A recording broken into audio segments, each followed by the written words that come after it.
Bonjour et bienvenue sur la chaîne Mon Cash Flow. Aujourd'hui, on va parler des SCPI, Société Civile des Placements Immobiliers. Avant de commencer la vidéo, j'aimerais vous dire que ceci ne constitue pas une incitation à l'achat ni une recommandation.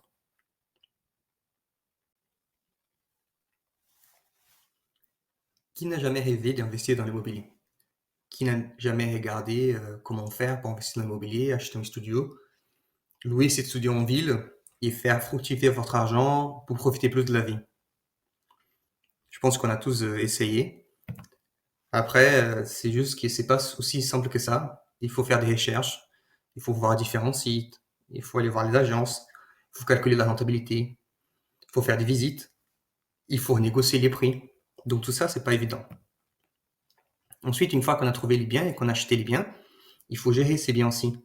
C'est-à-dire qu'il va y avoir des locataires il va y avoir des rentrées de locataires et des sorties. Donc à chaque déménagement, il faut faire les états des lieux.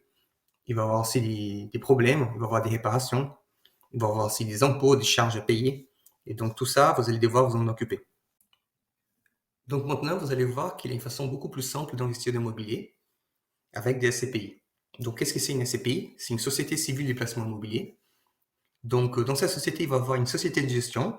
Donc elle va s'en occuper d'acheter des biens, de les louer, ainsi que faire tous les travaux, gérer les biens complètement.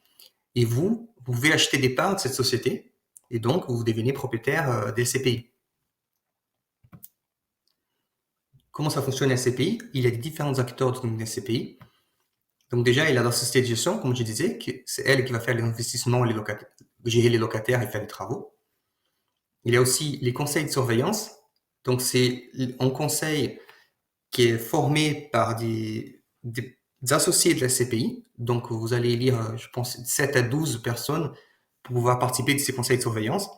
Et donc ces conseils-là, il va plus ou moins rester en contact avec la société de gestion pour surveiller la société de gestion. Ensuite, il y a l'expert immobilier.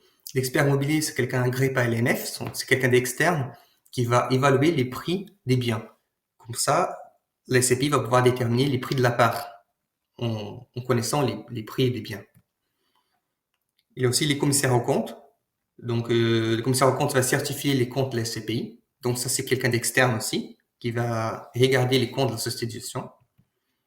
Il y a les dépositaires, c'est encore quelqu'un d'externe, donc va garder les actifs de la SCPI et aussi surveiller la société de gestion.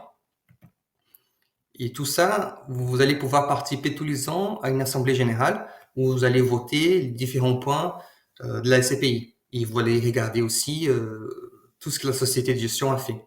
Donc, en cas de problème avec la société de gestion, vous avez vu, il y a plusieurs intervenants externes qui vont pouvoir signaler s'il y a un problème avec la société de gestion. Donc, vous gérez quand même votre bien, mais d'une façon, on va dire, à distance. Donc, quels sont les avantages des SCPI? Donc, on va voir ensemble. Déjà, il y a les faibles tickets d'entrée. Donc, ça veut dire, si vous voulez investir dans l'immobilier, on va dire physique, vous devez en acheter en appartement, au moins en box de garage. Ici, vous pouvez faire un investissement immobilier avec un ticket d'entrée assez faible.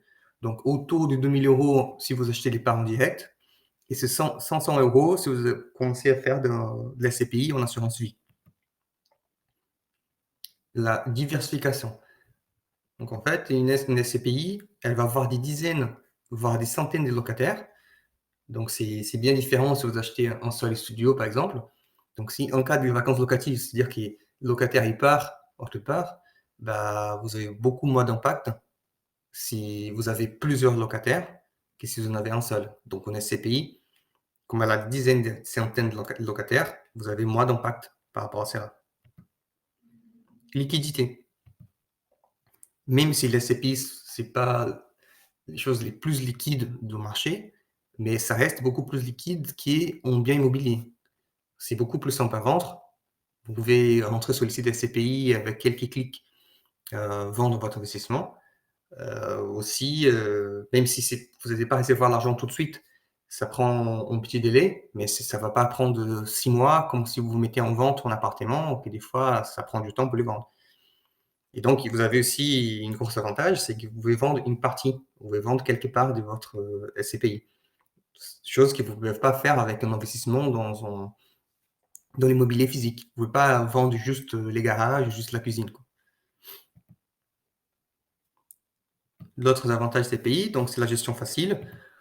En gros, vous n'avez pas grand-chose à faire à part participer à l'AG ou suivre les actualités de votre SCPI. Donc ça fait une bonne rentabilité sans effort. Donc en moyenne, même si vous pouvez trouver des CPI qui ont des plus fortes rentabilités, c'était 4,4% en 2019.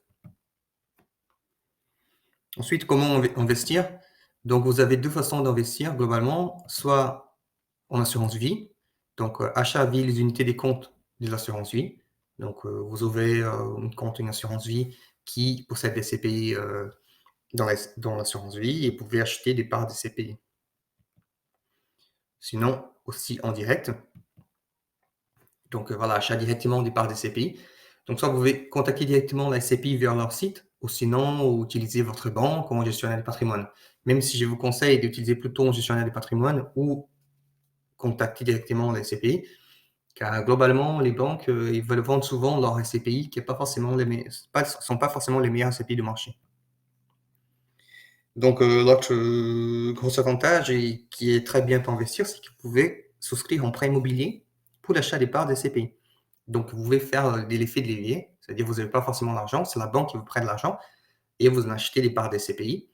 Et comme aujourd'hui la rentabilité est autour de 4,4, on va dire presque des fois 5%, bah, avec un prêt sur 20 ans, vous allez pouvoir, en gros, les loyers des SCPI vont payer plus ou moins la mensualité de prêt. Après, bien entendu, vous allez devoir payer des impôts sur ça. Mais jusque-là, au mois, elle va couvrir votre prêt. Donc, comment choisir une SCPI? Donc, déjà, il y a le domaine. Vous allez voir qu'il y a des SCPI qui font du commerce, bureau, santé, entrepôt, résidentiel. Donc, vous pouvez choisir entre ces différents domaines. Et vous pouvez aussi mélanger des domaines parce qu'il y a des SCPI qui vont faire un peu par exemple, des bureaux, des commerces aussi en même temps. Il y a aussi la répartition géographique. Donc là encore, la flexibilité sur les SCPI. Vous pouvez choisir si vous voulez investir uniquement à Paris ou uniquement en France, ou si vous voulez mettre aussi un peu de l'étranger. Après aussi, une autre critère à regarder, c'est l'ancienneté de la SCPI. Il vaut mieux privilégier les SCPI qui sont déjà sur le marché il y a plusieurs années, on va dire une dizaine d'années. Vous allez voir qu'il y a des SCPI qui ont 15-20 ans. Donc ça, c'est quand même plus rassurant d'investir sur une SCPI qui a déjà l'ancienneté. Donc un autre point important à regarder, c'est les nombres de locataires et les nombres de biens. Donc les plus grosses SCPI sont plus fiables. Donc voilà, et donc il faut penser les SCPI qui ont plus de 200 millions d'euros en actifs. Le taux d'occupation, c'est aussi important, parce qu'en fait, les taux d'occupation, c'est combien, les pourcentages qu'est alloué de la SCPI. Donc, si vous avez plus de 90% de taux d'occupation, vous savez que vous allez avoir des loyers assez stables. Aussi, il y a les types de SCPI. Donc, globalement, il y a trois types de CDI, des SCPI. Donc, des rendements. Donc, c'est les SCPI qu'on discute sur cette présentation, où la société de gestion va acheter les biens pour les louer. Après, des valorisations. Donc, où la société de gestion va acheter les biens avec une décote, il va essayer de les revendre pour gagner de l'argent de cette façon. Ou fiscal. Vous allez avoir des SCPI Pinel, par exemple. Un autre point important, c'est les reports à nouveau. En gros, c'est une espèce de réserve pour pouvoir combler une baisse des loyers. Donc, vous allez voir que certaines SCPI n'ont pas du tout de reports à nouveau, et d'autres, ils en mettent un peu tous les ans, on peut de côté tous les ans pour justement combler une baisse de loyer. Notamment, on entend beaucoup parler des Corum. Corum Origine, si je ne me trompe pas, aujourd'hui, son repart à nouveau, il est à zéro. Donc, ça veut dire s'il y a un problème, ils n'ont pas d'argent pour pouvoir combler la baisse de loyer. Frais d'achat, aussi très important. Vous allez voir, la SCPI, il y a quand même une espèce d'équivalent des frais de notaire, entre 100 et 12%. Et donc, voilà, ça, c'est quelque chose à prendre en compte aussi. Ça va dépendre des SCPI. Et donc, ces frais, en fait, sont payés au moment de la sortie de l'achat, quand vous faites l'achat en direct. On a un critère à regarder, c'est la distribution des loyers. Donc, ça, c'est plutôt pour les gens qui ont acheté des SCPI en assurance vie. Regardez que les contrats d'assurance vie que vous avez fait, qui versent 100% des loyers des SCPI. Comme ça, vous perdez pas les loyers, tout est versé sur votre assurance vie. Préférez les SCPI à capital variable, elles sont moins volatiles et elles ont globalement plus de liquidité. Donc, dans une SCPI à capital variable, les prix de la part, il est dicté par la valeur des biens et la vente et l'achat va être géré par la société de gestion. Donc, vous allez saisir une ordre des ventes à la société de gestion et vous connaissez déjà les prix de la part. Une SCPI à capital fixe, en fait, les prix de la part, ils dépendent de l'offre et de la demande. Donc, il va y avoir une espèce de marché secondaire et donc c'est lui qui va déterminer quels seraient les prix que vous allez réussir à vendre votre part. Donc, c'est pas conseillé pour un débutant. Autre détail important, en parlant des prix des parts, donc il y a les prix de souscription, c'est les prix que vous allez payer au moment que vous faites la souscription des SCPI. Ensuite, il y a les prix des retraits. Donc là, c'est les prix que vous allez recevoir en cas de revente. Donc en gros, c'est les prix de souscription moins les frais d'achat, s'il n'y a pas de revalorisation de la part. Et il y a un troisième point à regarder, c'est ce qu'on appelle la valeur des reconstitutions. Donc, c'est juste pour savoir combien ça vaut exactement la SCPI, pour savoir si vous payez un prix de souscription correct. Donc, pour finaliser, autre détail important, il y a aussi ce qu'on appelle les délais de jouissance. Quand vous achetez une part de SCPI, vous ne commencez pas à recevoir les loyers tout de suite. Donc, il y a ces délais entre la date d'inscription et la date qu'elle commence à générer des revenus. Donc, ici, c'est un exemple. Donc, vous avez la souscription. Il y a un délai de jouissance, souvent c'est 6 mois. Et après, tous les trimestres, la SCPI va vous verser les loyers.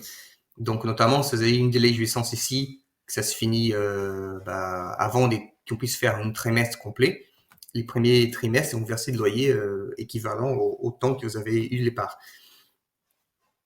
Donc voilà, donc en gros, ça marche comme ça. Vous allez recevoir les loyers pour 3, vous allez recevoir 3 mois de loyer sur votre compte.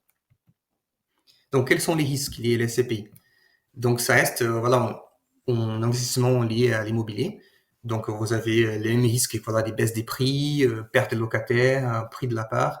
Même si la perte de locataire, c'est beaucoup moins importante que par rapport à un achat en direct, parce que vous avez beaucoup plus de locataires. Défaillance de la SCPI. Donc, c'est-à-dire si la société de gestion fait faillite, vous pouvez c'est possible de changer cette société de gestion, en fait. Vous allez voter en AG et vous pouvez changer la société de gestion. Mais c'est un risque quand même. Risque de liquidité. C'est-à-dire que s'il y a une crise très grave de l'immobilier, il se peut qu'au moment que vous voulez vendre votre part, qu'il y a peu de liquidité, il n'y a personne en face qui veut acheter cette part de SCPI. Et aussi, comme d'habitude, il peut toujours avoir des crises immobilières, des bulles immobilières. Donc, c'est un investissement pas garanti en capital. Donc, voilà, il y a quand même des risques. Donc, avant d'investir, discutez avec les SCPI, par mail, par téléphone. N'hésitez pas à aller sur leur site et prendre contact avec eux. Discutez avec d'autres investisseurs en SCPI. Il y a un groupe, par exemple, la Brigade du Fric. Il y a un groupe sur Facebook et sur Discord où il y a beaucoup de discussions sur les SCPI. Et sinon, pour démarrer, avant d'investir 50 000, 100 000, faites un petit investissement, achetez quelque part d'une SCPI. Et là, vous allez comprendre, vous allez recevoir les dividendes et vous allez comprendre comment ça marche une SCPI. Merci beaucoup de m'avoir écouté. Si vous voulez, les prochaines vidéos, je vais vous montrer mon investissement en assurance vie, une SCPI, et ainsi en achat en direct avec un prêt immobilier que j'ai fait dans une banque française. Merci beaucoup.